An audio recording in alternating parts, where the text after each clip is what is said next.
Serial నటి సమీర ఆడపిల్ల భార్యమణి వంటి ఈటీవీలో సూపర్ హిట్ సీరియల్ నటించి మంచి పేరుని గుర్తింపుని అందుకుని ఆ తర్వాత ఎన్నో సూపర్ హిట్ సీరియల్లో షోస్లో కనిపించిన సమీర ఆ తర్వాత తెలుగులో సడన్గా మాయమైపోయి తమిళ్లో దర్శనం ఇచ్చింది. అయితే ఇంకా తమిళ్ సీరియల్ యాక్ట్ చేసింది. ఇంకా ఆ సీరియల్ నటించిన టైంలోనే క్యారెక్టర్ యాక్టర్ అయిన సనాగర్ అబ్బాయి అమీర్ జాన్‌తో కలిసింది. వాళ్ళిద్దరూ కలిసి ఓ సీరియల్‌లో పనిచేశారు. ఇంకా అదే సమయంలో ఇద్దరు మనసులు కలిసి ప్రేమించి ఇంకా పెళ్లి చేసుకున్నారు. ఇంకా పెళ్లి తర్వాత పూర్తిగా యాక్టర్ కెరీర్‌కి బ్రేక్ చెప్పేసి తన యూట్యూబ్ ఛానల్ ద్వారా వీడియోస్‌ని అభిమానులతో షేర్ చేసుకుంటుంది.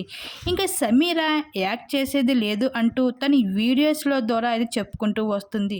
అయితే వీళ్ళకి ఒక బాబు కూడా ఉన్నారు. అయితే బాబు తర్వాత సెకండ్ ప్రెగ్నెన్సీ గురించి చాలామంది అభిమానులు అడుగుతూ ఉండడంతో రీసెంట్‌గానే తన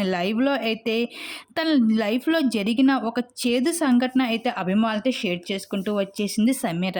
నాకు ఈ మధ్య కాలంలోనూ తనకి రెండవసారి ప్రెగ్నెన్సీ వచ్చిందంటూ, ఇంక 8 వీక్స్ తర్వాత అంతా బాగానే ఉంది అనుకున్న టైంలో డాక్టర్ దగ్గరికి చెకప్ కోసం వెళ్ళినప్పుడు బేబీ గ్రోత్ అక్కడే ఆగిపోయింది. ఇంకా నా బేబీ 8 వీక్స్ దగ్గరే వెంటనే తన గ్రోత్ ఆగిపోవడంతో నేను ఇంకా సెకండ్ ప్రెగ్నెన్సీ అబార్షన్ చేసుకోవాల్సి వచ్చింది. ఈ విధంగా నా బిడ్డను పోగొట్టుకున్నాను అంటూ సమీర అయితే లైవ్‌లో అయితే తన సెకండ్ ప్రెగ్నెన్సీ గురించి చెప్పుకుంటూ చాలా ఎమోషనల్ అవుతూ బాధపడుతూ వచ్చేసింది. మరి దీని మీద మీరేమనుకుంటున్నారు? మీ అభిప్రాయం తప్పకుండా కామెంట్ సెక్షన్‌లో షేర్ చేసుకోండి.